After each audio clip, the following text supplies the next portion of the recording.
ஒரு அப்பாவும் 4 வயது மகனும் அவர்களுடைய புதிய காரை துடைத்துக் கொண்டிருந்தார்கள். அப்பொழுது சிறுவன் ஒரு சிறிய கல்லை எடுத்து காரின் கதவு பக்கத்தில் சுரண்டி கொண்டிருந்தான்.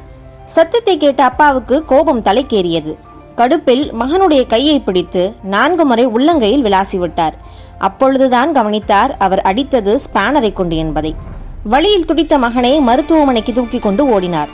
பல எலும்புகள் முறிந்துவிட்டதால் இனி விரல்களை குணமாக்க முடியாது என்று மருத்துவர்கள் கைவிரித்தனர்.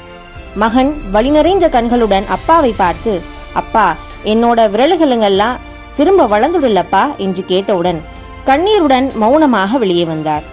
வெளியே நின்றிருந்த காரை பல தடவைகள் எட்டி எட்டி உதைத்தார். கண்ணீருடன் தலையில் கையை வைத்துக்கொண்டு காரின் முன்புறம் உட்கார்ந்து விட்டார். அப்பொழுதுதான் அந்த கீறல்களை கவனித்தார், என்ன எழுதியிருக்கிறது என்று. அந்த வாசகம் ஐ லவ் யூ அப்பா என்று எழுதியிருந்தது. மனிதர்களை பயன்படுத்துகிறோம், பொருட்களை நேசிக்கிறோம்.